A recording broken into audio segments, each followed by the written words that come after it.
Hello, this is Grant Hughes of Grant Hughes Investigates on YouTube. Today's video is an interview between Kelsi Siebert, who was at the time Kelsey German, and between her and Superintendent Doug Carter of the Indiana State Police. Now, in the interview, you get a lot more insight into the investigation, how they were feeling at the time, Kelsey's thoughts, Doug Carter's thoughts, and I think you'll find it very interesting. So make sure to leave a comment under the video at various points of things that you thought were interesting. Also, if you guys could hit that like button for me right out of the gate, that would be great. It helps the video get seen more. Now, this is a video that I put out years ago, but currently it hadn't been seen very much during this trial, and I think a lot of the new viewers and followers of this case might get extra insight from it. So let's get started on the video right now. Start with the first one. So how did the Indiana State Police become involved with the Abby and Libby case, and were they classified as missing persons at the time? We got involved the day after the girls went missing, and we've been involved ever since, in large part because of the amount of resources that the ISP has that most local agencies don't. And of course, I committed any resource that we have within the ISP until this case comes to conclusion. Let's make sure I can hear you.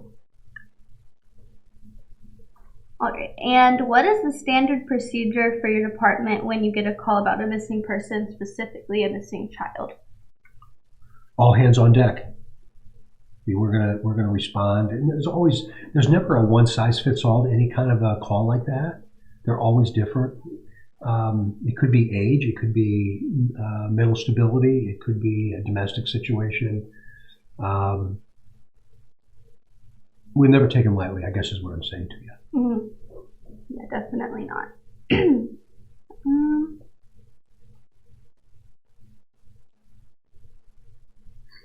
So there are four, this is just kind of to clarify, there are four various jurisdictions involved, is that correct?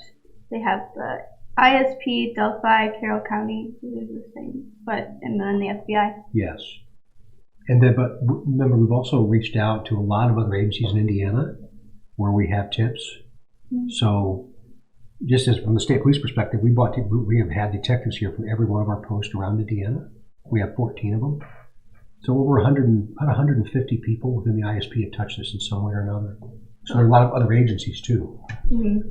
Yeah, those are the four primary ones though. Yeah, there's a lot. I work at Kohl's. So I met a police officer that works in Carmel who said he did a little bit on it, but he just heard about it through other people that he worked with. Yeah. And so we sat at the cash register and talked about it for about half an hour. Oh, good. So who was it? Do you remember? His name was Brett in Carmel. He didn't tell me about it. Okay. But his name is Brett, definitely. Okay. So what was each department's role in the case, and how did you all work together? Gosh, each department's role was to work at their maximum capacity, whatever that might be. Both Delphi City and Carroll County worked to their max capacity. They gave all the resources that they had, both in things and people. The same thing that we did as a state police agency. And then the FBI did the exact same. And we ended up leaning into the FBI in large part because we realized we weren't going to probably be able to manage this much data, especially the number of tips that were coming in. So that we recognized that was a deficit for us. But the FBI had it and they brought it in. So anything that we had, we were bringing it to Carroll County. I think it was really cool that, I think that day, right after I heard that the girls were missing, or actually that they were gone, the FBI was there hours later. Right. I think that I was actually questioned by an FBI agent the first day, maybe. Probably so. Yeah. Probably so. How was it decided which department will ultimately take charge of the investigation?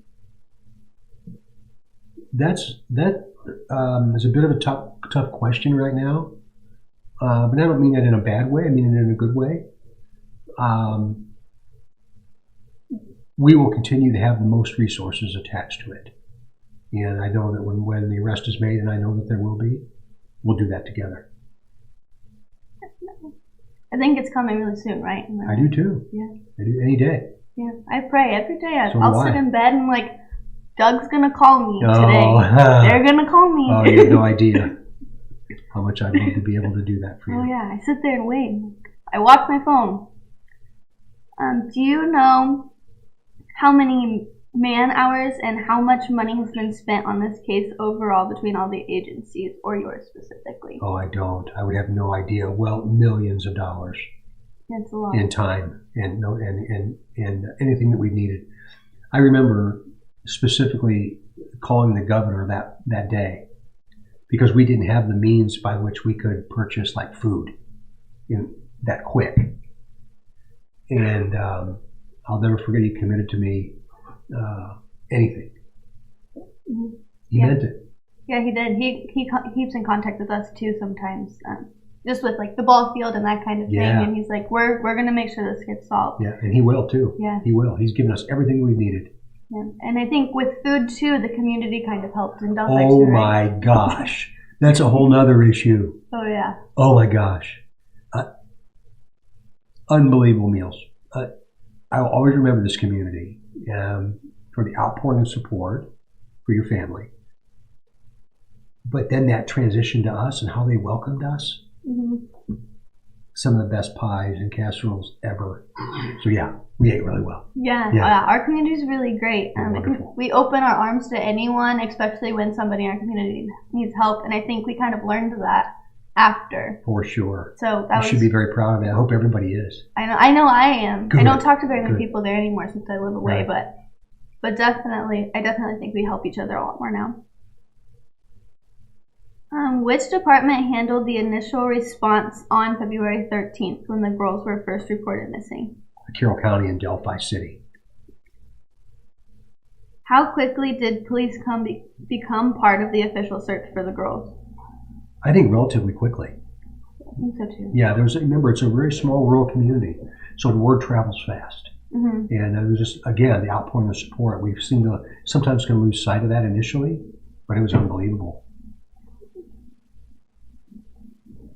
As investigators walking around in the wooded trail type of area, like the area that was searched for the girls, what are some of the challenges that the searchers might have encountered, and what kinds of things were we looking for? Well, certainly access was tough because it's very rural, and there's a lot of rolling hills out there, and there's a lot of woods.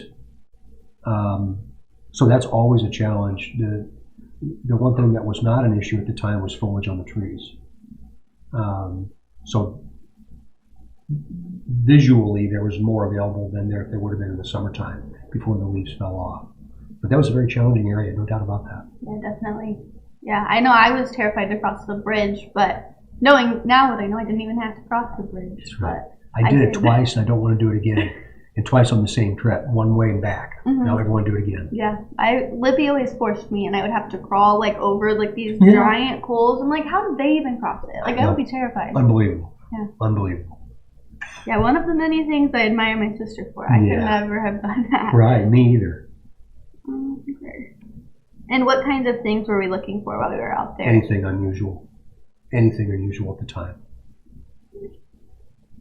I have one big issue. When I was out there, I was looking for like my sister. So then when they're like questioning me, they're like, "Did you see anybody around you that you were like suspicious about?" I'm like, "No, I was looking for my sister, like on the ground somewhere." Right. So like now when I think back and they're like, "Who was with you at the time?" I'm like, I have no idea. Yeah, and that's something. Yeah, and that's a good answer. Yeah, I have no idea. If something hits me and I'm like, oh, that guy that I saw, I'm like, I'll say something. I'll tell you guys. But I'm like, right now. And then, that could happen eventually. Yeah. That could happen.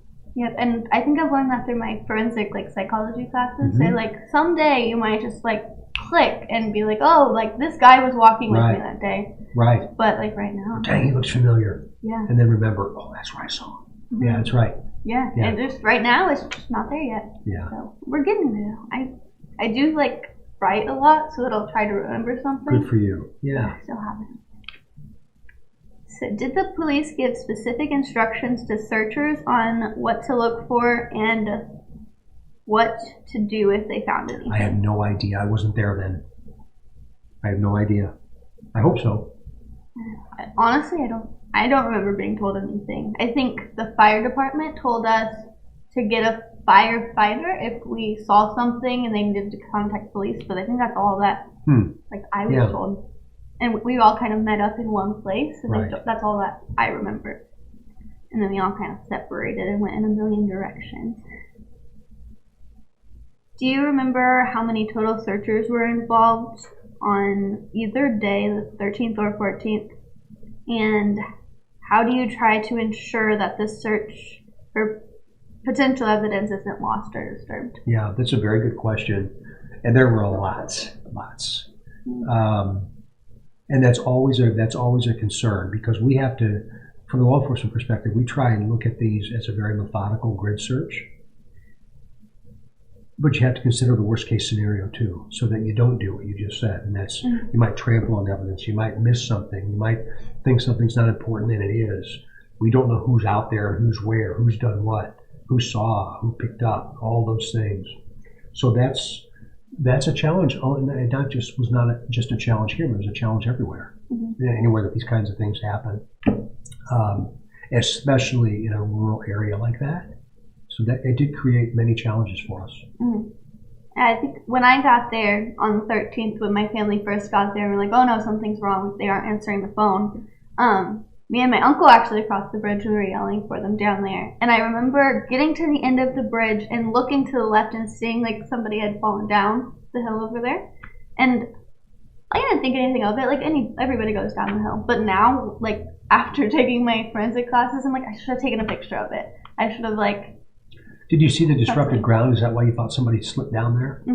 Okay. Yeah, and I'm like, there could have been like a footprint or something that would have been helpful now, but I wasn't thinking the worst. No, that's okay. So sometimes that gets me like, maybe there was something there. Somebody knows something, Kelsi. I mean, somebody's gonna wake up one day and say, I can't live with this anymore. Yeah. And that might be tomorrow.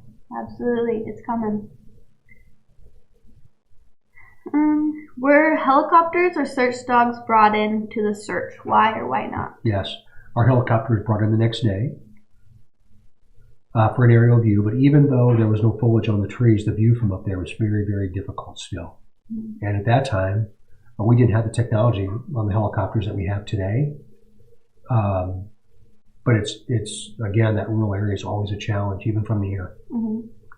And were there dogs used?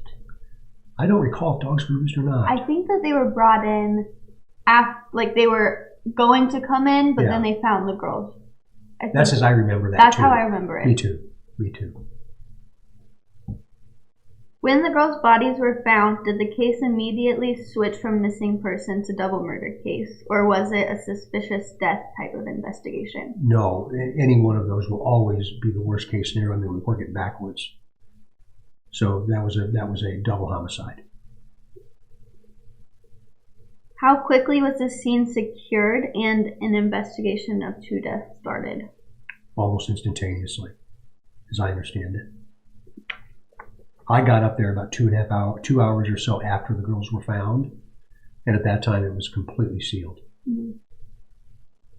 I don't remember where I was at that point. I was like all over the place. I went to my grandpa's house, my other grandpa, and then after that I'm like total blur until the funeral. And then after the funeral I can talk about whatever. But before then it's like everything's a little fuzzy stuff. Yeah.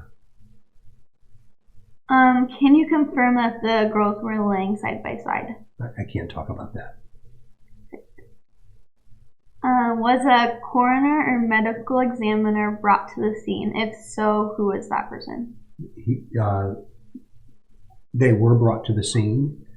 I don't remember the names, but they were there. Were they our Carroll County? It would have been. Yeah, I know who they are. I'll tell them. Can you verify that both of the girls' times of death are around the same time? No. I can't answer that. I gotcha. How does a murder investigation start out for investigators? Well, as I said just a few minutes ago, they start out as the worst case scenario and work them backwards. once the investigation begins, things slow down.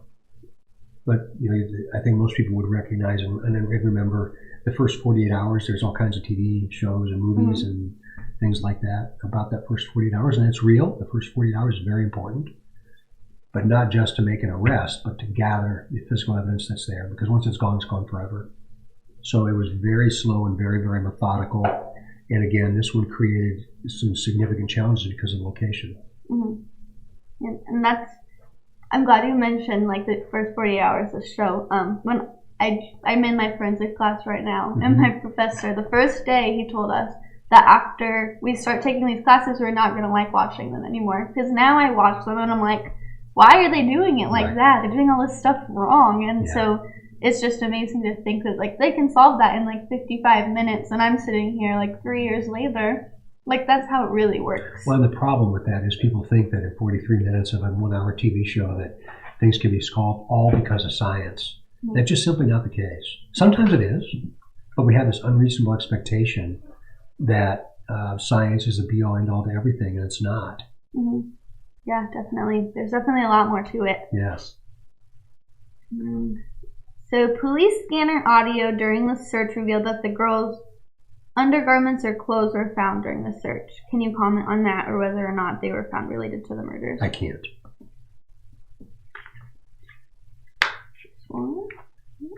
Yep. All right. Remember, there's things that we know that only the murderer knows. Yep. So I can't talk about anything having to do with evidence. Absolutely. And I know that, but I told them I'm going to put them in here. Anyway. Police didn't announce to the public right away that the girls were murdered, but how soon did investigators determine that the girls were murdered? I'll just say very early. Yeah, right away, I would assume. Police choose not to release the cause of death. Can you say why that was? Only the murderer would know. Can you give us any details of where Libby's phone was found, and how quickly did you realize the phone itself might include evidence for the case? I can't talk about that. I'll skip that one. In past cases, police have reached out to companies like NASA and Disney. Did you enlist any experts in source of the video? We enlisted a lot of experts, and that's how I'll answer that question. At some point, investigators realized that there is a man captured on Libby's phone, and that suspect may be a potential witness or suspect. How long did it take for you all to figure out that he was likely a suspect and not a witness? That has to do with an investigatory process, so I think I'll leave that question alone. As an investigator, how encouraged were you that the video that it was a video and audio that you had found of a potential suspect? Important enough that one day I'm going to tell her thank you. Me too. I was pretty proud of her. Very proud. So I saw that, and so at Delphi, the students and like the teachers weren't allowed to say anything about it because they didn't know how it would affect the kids there. So I was in a Spanish class, and I had just went back when that was released. And my Spanish teacher looked at me that day, and she knew that there was a press release, and she's like, "Kels, why aren't you there?" And I said, "Well, my grandparents are there, so that's okay." And I didn't want to be part of it at the time. I just needed to get away. And I was going to watch it on my phone because I could sit in the back and just be quiet. And she says, "Well, do you want us to play it in the class?" And I'm like, "You're not supposed to do that." But she shut the door and she locked it so nobody could come in, and she played it. And so like our whole class was sitting there together watching it happen. I remember everybody just going completely silent and just looking around at each other. And that was a really... Was that when we were at the church? The press conference at the church? I think that you were at the church. Okay. Yes. Yeah. Yes, it was very... I remember it like it was yesterday. Yeah, me too. And that's kind of how I remember. I was with my people that were really close with me, and we were all sitting there together, and it was just... Even the That's people... kind of a neat moment for you, wasn't it? Yeah, like even the people that didn't know her were sitting there in tears because it touched them so much. So that was just a really amazing place to be in that moment. Oh, that's terrific. Neat story. Yeah.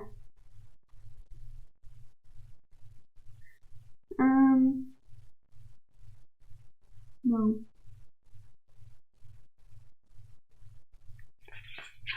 I'm skipping the ones about the video because you're not going to talk about them. I won't. Were you shocked or surprised after releasing the still photo and audio of the suspect and it went viral that he wasn't quickly identified? I was. I was, and even a little bit disappointed, probably. And the reason I say that is I may be jumping ahead on your questions, but anybody that closes their eyes and thinks of a family member, or a friend, or a coworker, or a neighbor, whoever that might be, and you see them from the neck down, you know who they are. You know who that is. So somebody knows who this person is. So that's a negative to this, but it's also a positive to this to me now. I didn't realize that at the time, but I know that somebody knows who this person is. Mm-hmm. Definitely. And how shocked or surprised are you that it still hasn't been identified after 3 years? Well, I can't imagine what you and your family have felt and experienced and endured over this period of time. But I carry a piece of the bridge in my car, and I can't wait to get rid of it. One day I will. Yes, I'm waiting for that day for you guys too. I know you guys put a lot of emotion into it. Like even when people don't see it, they're like, "Oh, these cops are really bad people." I'm like, no, they're not. I don't know. I don't know where some of these people get their information about police officers. But it has taken its toll, and this has become the focal point of individual lives. To be able to bring this person forward, mm-hmm. and to allow your family to heal. The byproduct of the consequence of that is the consequence on other people, and then not just us, but community members. You know, people that don't even know your family, mm-hmm. but that now know the Delphi community. And remember, this is on the heels of the floor fire. Mm-hmm. So two tragic events that occurred in one county, months apart, that remain unsolved. Definitely. It weighs heavy. Definitely. And I think we just put ourselves out there and talk more, but I definitely advocate for them too. I hope that both of our cases get solved very soon. Yes, me too. Oh, no. Is there any additional evidence that you would release in the future if it were needed to help solve the case? Maybe. How closely did you look at Abby and Libby's social media to see if they could hold any clues? We know a lot. How many tips did police receive early on, and how did you sort through what was potentially helpful and what wasn't? Well, we had so many we couldn't manage them early on, and we're up to around 46,000 now. That's why we brought in the system the FBI offered. Mm-hmm. That helped us not only collect that, because remember, we can't, even though we collect it, we have to know what the action was, because I think we're just one tip away. Mm-hmm. So we have to make darn good and sure that we follow up on those tips that are appropriate, then we properly catalog them, because once the arrest is made, the investigation starts all over again. Yep. So that's when the real work's going to begin again. So it's really important that we track data. Yeah, and it's important to keep some of that stuff to yourself, right? So that you have that when we go to trial. We know a lot. Yep.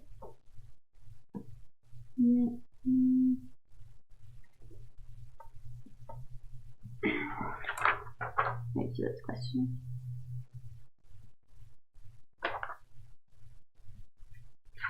I don't like it. Early on, police mentioned that there was some DNA evidence found and that it was going to be fast-tracked through the lab, but then noting else that there was never anything found. Can you state why no follow-up was given on that? I can't talk about the events associated with this. Can you say whether genetic genealogy using familial DNA profiles is possible tools to be utilized in the future? Again, it's associated with DNA evidence. Don't want to talk about that. Mm-hmm. To date, how many persons of interest and suspects have police looked at, and what makes a person a suspect as opposed to a person of interest? Well, everybody's a person of interest in almost anything that we do. And I can't speak specifically to this with the number of people that there are, But again, we work these from the worst case scenario and then backwards. So that number would be a lot, but that would be up to the detectives, not me. As far as the suspect in this case, are there any things that you are confident in as far as age, height, weight, etc.? This is my own personal opinion. I believe that the person on the bridge that we have the photograph of is the murderer. Mm-hmm. I believe that we have his voice, and I believe that we have a video of him walking. And that's why I know somebody knows who he is. Mm-hmm. Me too. I think like if I looked at that and it was my grandpa, I would be able to tell you that's my grandpa right there. Absolutely. And that's because I see him all the time. So right. When people are like, why can't they release more of the video? I'm like, well, if that was my best friend, I would know who he is from that. So I don't think that they need to release more. So they ask me that a lot. They're like, is there more that they can release? I'm like, well, I don't know if there's more because they wouldn't tell me. But if there was, I would tell them not to release it. Right. So, right. Yeah, I make sure to tell them that a lot.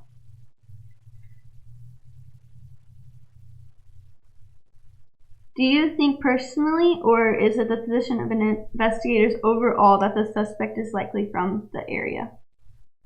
That would be speculative. My own personal opinion, probably at least some familiarity with the Delphi area.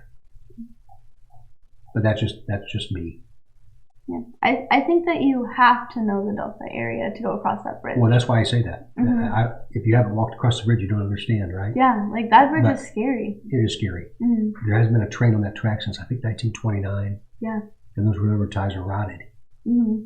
Yeah, that bridge scares me. So for somebody to be able to cross it, just like watching that short video, just watching him cross it in that little bit, you're like, he's moving well enough that he has to know the bridge. He's done that before. Yes. That's what I think too. So, that's just me though too. Do you think it's likely that someone knows who the killer is and hasn't come forward? 100% sure of that, in my mind. Yeah, me too. I think it'd be hard for me to look at that and know that that's my best friend and not say something. Right. That's why we hope if a person does know and they're living in fear, let us help you. Mm-hmm. Yeah, let us help. Definitely. Like we can keep you safe. Oh, that's so hard. Has there been a profile of the killer created? If so, is there any information you can share? I can't. I was on 39 to 42.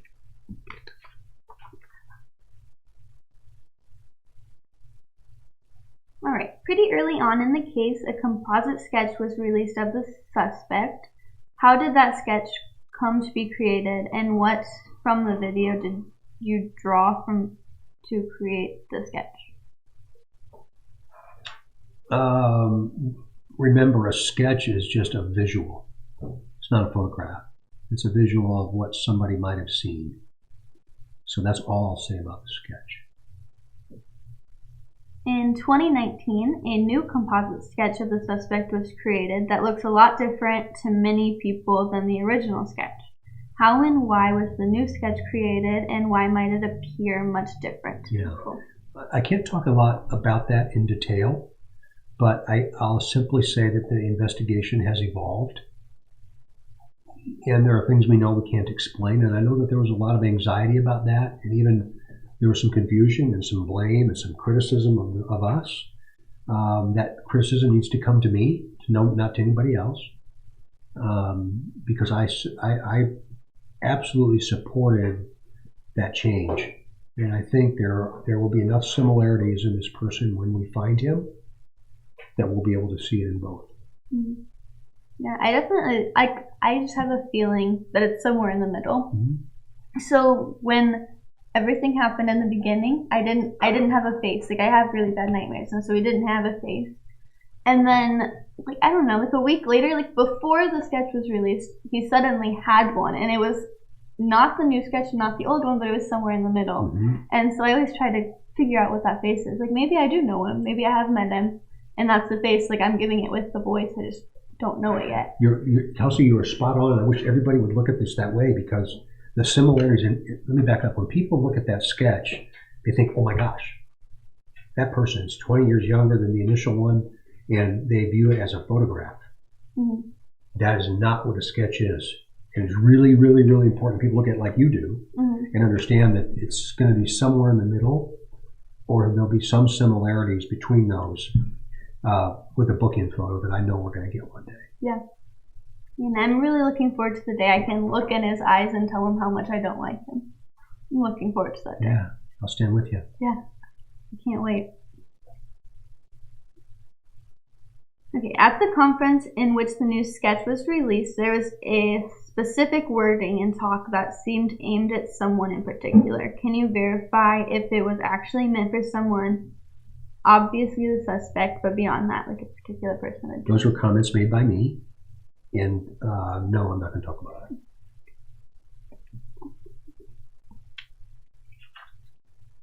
I'm assuming they were comments made by me, if that's what you're referencing. It was, yeah, I think it was the way you word things. Okay. Yep. Yeah. Another thing, I don't know if you can talk about it now, but there's the shack was used in it. Was that on purpose? It was. Okay. Have you seen the shack? I have. I watched it twice. You know what I mean then. Mm-hmm. Yeah. So I think one of the big rumors going on around, I guess, is that they died in the shack, or like there has to be some other meaning other than faith to it, which is something that we're trying to kind of get rid of that rumor.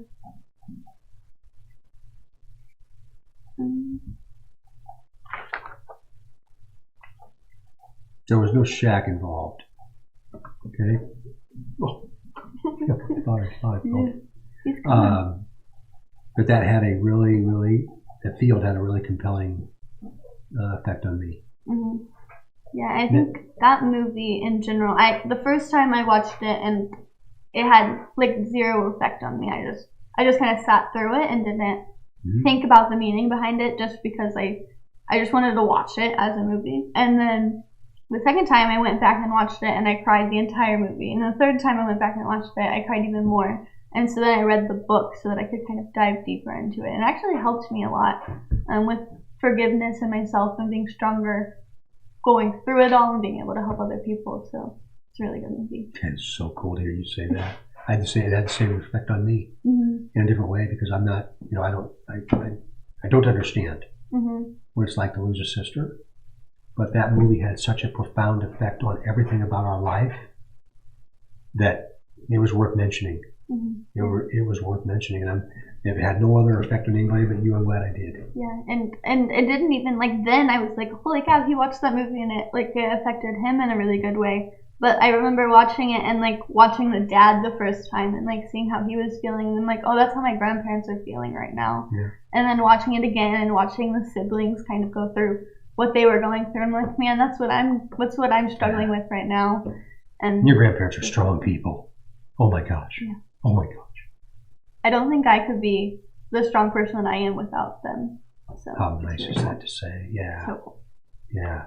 And I feel like it's like life just keeps throwing stuff at us, and we still make it through, and that's just really amazing to me. Like most families, like in forensics right now, we're learning that like the statistics behind everything, and like most of the time families don't stay together at the end of this. That's right. And so being together 3 years after is really, really good. And like it's not even in the statistics, so that doesn't happen very often. It's inspirational. It does not. Yeah. And you guys just take it. I mean, it comes to you, and your best way through troubles right in the middle. And that's what I see you guys doing all the time. We definitely hold each other together. As soon as we have a thought like, we don't want to be here anymore, we don't want to go through this anymore, we just keep pushing through it, and we push through it together. And I think that's what helps us a lot.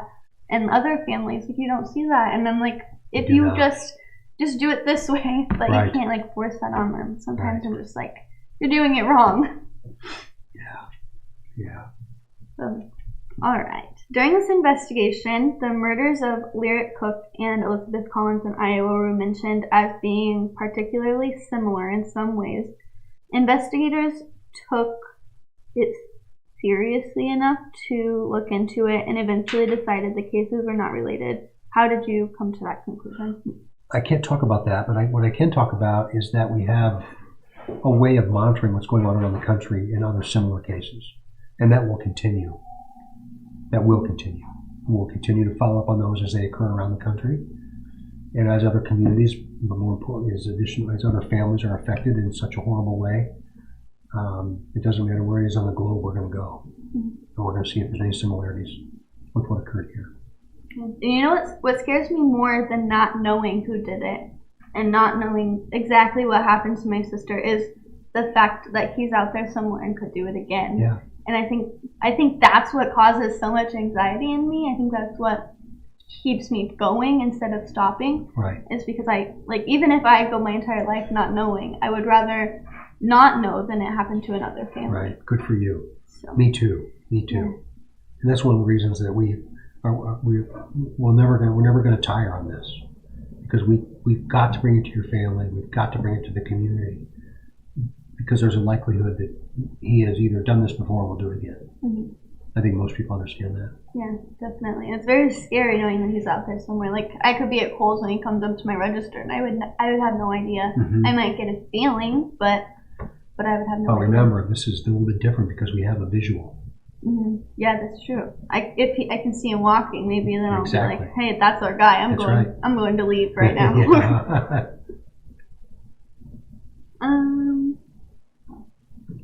This is very long.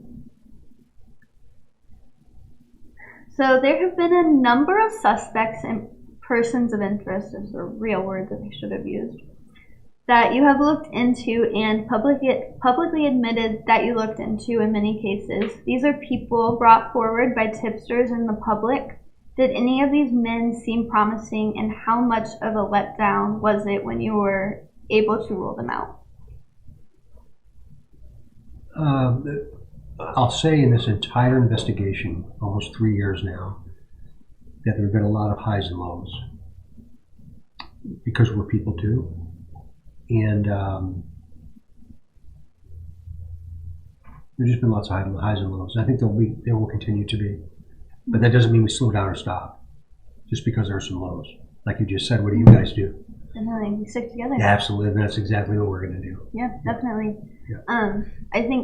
I think the first main person that we looked at, we were like really hopeful about this person, and we were like, oh man, it could be him. And I think after that person, after we heard that it wasn't him, and like he was ruled out to us, maybe, but maybe not. Not officially, you guys didn't tell us he was ruled out, but like to us he was, because we didn't hear about him again. So we got that, and we were kind of let down. We got less hopeful. Right. And I think after that we stopped looking at people like that. We stopped saying, oh, that's our guy, because after you get let down the first time, you're like, right, you don't want to be let down, you don't want to get your hopes up. So after that we were like, we're not gonna put too much into these people, right, that these people are putting out there. Well, you know, the other side of this, Kelsi, is we have to remember and realize this was such a high-profile case, as it should have been, mm-hmm, and as it still is, frankly, that there's a lot still to this day going on the internet, with people communicating and talking in different groups and putting side-by-side comparisons with a coworker or whoever that might be. Eventually, they're going to be right. Or eventually we're going to be right, or you're going to be right, whatever. But what if we're not right with a person? Mm-hmm. You know, and that's happened. So there have been people that have had a really hard time continuing to do what they do, and they were nowhere near this area. Mm-hmm. And that's happened nationally. So while we believe that people are really, truly trying to help, that side-by-side comparison does not help. Definitely. Yeah. And I don't know if you keep up with my Twitter account, but I have no social media platform, really? By design. Yes. I think Kim gets on there and Solcom, is that his Tony? name? Yeah, he gets on there and he likes my posts sometimes. So I know they're watching me, which is good, because there's some people on there I'm like, they're really creepy. But there's this one guy, his name, he calls himself Dexter. And today I got a notification that he made an account with using my name. And so this guy will post these pictures of one person specifically. Right now, it was Chase at one point. It was another kid I go to school with. And he'll post them, and he harasses these people all the time. And so It's just those people, like I know these people are innocent. I was with Chase, and like Brandon goes to school with me. Like he's the nicest kid I've ever met, and Aaron is the nicest kid I've ever met. And so it's really crazy to me these people are like that. Well, it's easy to say what you want on social media and hide behind a screen, right? Mm-hmm. Yeah, it's dangerous. Yeah, he came to CrimeCon, and I didn't know this until somebody sent me the picture. He was standing right behind me and took a picture and posted it on one of his pages. I'm like, he's a very scary man, I think. Yeah. But he can do what he wants. Hopefully, those people aren't affected as much as I think they are, because I would feel terrible if they like got really depressed or really sad and like couldn't handle it just because this guy is doing that because of my sister. Right.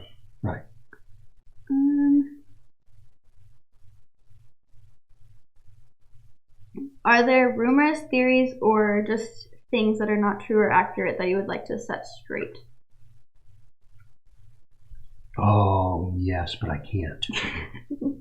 Eventually I'll be able to. I want this to remain. If all of the discussion and innuendo and rumor and all of those things continue, this continues to draw attention.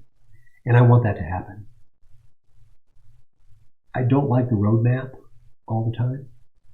How the speculation happens that affects you and your family, or affects your community or your school, whatever that might be. But like I've said all along, there have been people that have disagreed with me. We'll go and do almost anything that we can possibly do to keep this in the forefront. So I went to Megan Kelly and Dr. Phil, and we did those things together, and we'll continue to do that. We're not gonna stop. We're just not. Yeah, and I think people don't understand that. They're always like the police right now. I think there's a really big rumor that the police are covering something up, which is not happening. And I think people could just look at the fact that the law enforcement is going with us to do all these things and realize that that's not what's happening. Like they're putting so much effort into this. There's no way that they could be covering something up. I've had those conversations with people before. Those are private conversations. I promise you on lives of two people that are most important to me in my lifetime, and that is my daughter and my wife. That's not happening. While I'm here, there will be nothing of the like. And that's just a rumor, and that, today in today's world, it's easy to say something like that, but take a step back and think about what it would mean for that to actually occur. And it's just not.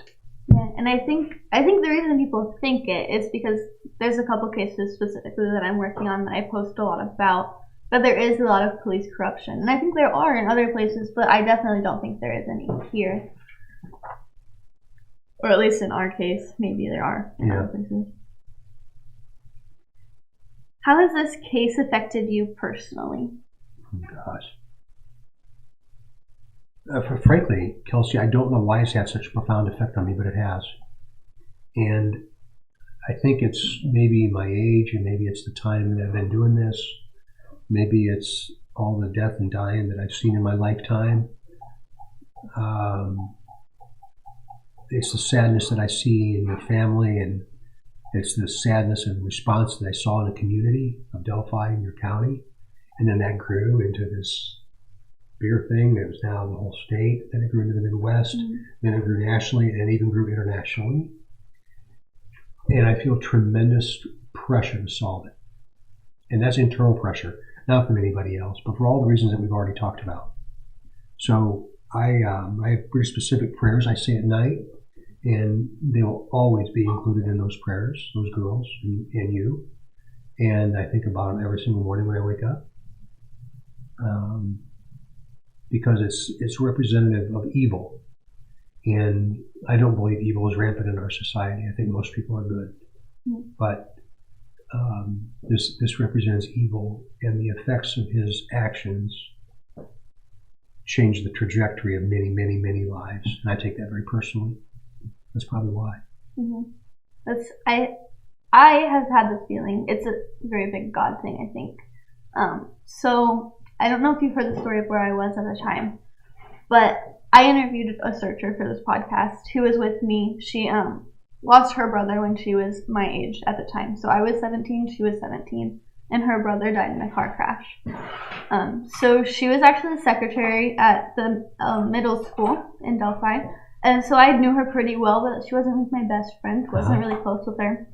And so the day that the girls went missing, she heard about it, like it was going all the way around school, and she was like, okay, I kind of want to be involved, but like I can just do it from home. I'll just like look online, see what I can find.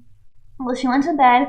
The next morning she woke up and she was watching the news and she was just keeping updated online. And she was like, I don't want to go out and search. I don't want to be that involved. Well, she said, Kelsey, I don't know what happened, but I felt a really big kick in the butt. Like, I think God was telling me I needed to go get out there and do something. And at that moment, she went out, she got dressed. I think she was just wearing sweatpants and like Crocs or something to go out and like stomp around the woods. And like, she just got up and went. And so her group was actually going in a whole different direction as mine. But I passed her and she just like suddenly felt like she needed to go with me. And so she ended up being with me and we crossed the bridge together and we like searched underneath the bridge and we were down there on the like driveway, I guess it's under there. Mm-hmm. And we were standing there and that's when somebody yelled something up to me.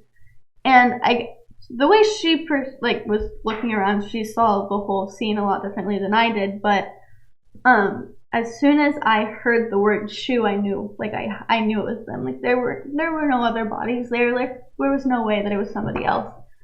But I remember melting and just being with her in that moment was really awesome because like I knew that she'd lost her brother. She'd come and talk to the school. I knew that she was feeling what I was feeling, maybe in a different way, but she'd felt it. Right. And so like I think there's a really like God is all around. There's a reason she was there with you that day. Definitely. Yeah. Oh, I believe that every ounce of my being. Yeah. And you have this connection now that nobody can ever take apart. Yeah.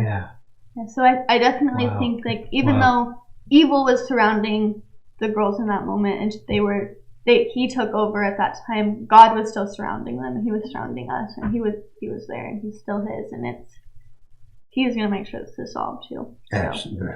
Well, the end of the movie, right? Yeah, exactly. What happened? Yeah, he forgave him. I have no idea how he did that. I'm still not there yet. He just but I'm thinking more of the field. Mm-hmm. And off they went. Yeah. Oh, that was a good movie. Yeah. Very good movie. And I think it's had such an effect on me too. I think my faith is stronger because of it. Wow. And so I definitely think he's definitely working. Oh.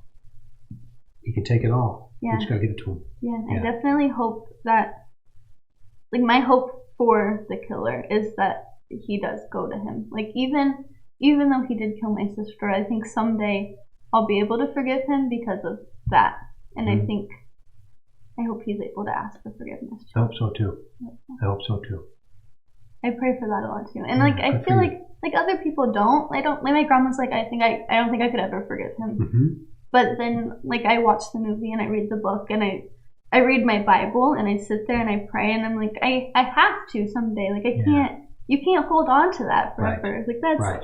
Like that's not a feeling you can just hold on to. It's not healthy, is it? Mm-mm. Yeah, I wouldn't think so. Everybody deals with grief differently. Yeah. So I watched. Good for you. I'm so proud of you. Yeah, I watched the way that my grandma does it, and like she's strong, she gets through it, but that's who she shows on the outside. And then she said this in an interview the other day, and I just sat there and I cried so hard. So when she got diagnosed with cancer, she said, I have a win-win situation. I could live through this and stay with my family, or I could die and go be with Libby. And I was like, oh my gosh, like I would be so sad that you can feel that. Like, oh my gosh. But kind of beautiful all at the same time. Yeah, like it's such a bittersweet feeling. Yeah. Like she knows that that's where she's going. She'll be with Libby, but then the rest of us are here, and like you won't be with us anymore. Right. But yeah, that was, I don't know. Wow. Yeah. I wish I had that outlook on life. I know. Yeah, I need to work at that. Yeah, me too. Yeah. Like I know that's where I'm going. I know I'll be with my sister, but like I don't want to die right now. And like if I had cancer, that is not what I would be thinking. Yeah. I would be like I have to like be cured. Yeah, right. Exactly. Me too. Yeah, me and too. she's just like, it's okay. Like no matter what happens, I have a situation where I'm either going to be really happy here with you guys and we're going to solve this case together, or I die and I go be with Libby and I get to know everything. Yeah. Like, Libby will tell me, and I'll be like, everything will be here now. I'm like, yeah, but then you get to know everything and I get to be down here and just... And we're sad for those that remain, right? But we're all headed that way, and we're all, if we believe, we'll experience His promise. Exactly. That eternal life, and that's so important. Yeah, and I think, like, we don't go to church regularly, but, like I feel like we believe strong enough that it's where we're going. I think you do. I think you do, yeah. And my grandma, she has, like, such an amazing faith. I love her. Cool. All right, last question. If the person that murdered Libby and Abby can hear your voice, what would you want to say to him? Call me. Call me. I think the person has a bit of a conscience left. You can meet him anywhere. And I would be very respectful. That's what I'd say. Awesome. Those questions. I think I haven't really thought about what I would say to him. I've thought about it, but I have about 10 million things I would say to him. I just have like I should just write him a book so that when he goes to prison, he can read it. That's right. That'd be a good idea. Yeah, and then that can be what he does for the rest of his life, is read that book. That would be a good idea. All right. Well, thank you all very much for watching. I hope you got extra insight into Kelsi, Doug Carter, and the case in general. I hope people realize that the nut jobs out there that try to insinuate that Kelsi has some sort of involvement are absolute nut jobs. They should be shunned and avoided. They are the scum of YouTube. All right? So thank you very much for watching. Make sure to hit that like button, leave a comment in the comment section, and share the video. And as I always say, everybody, until next time, be safe out there.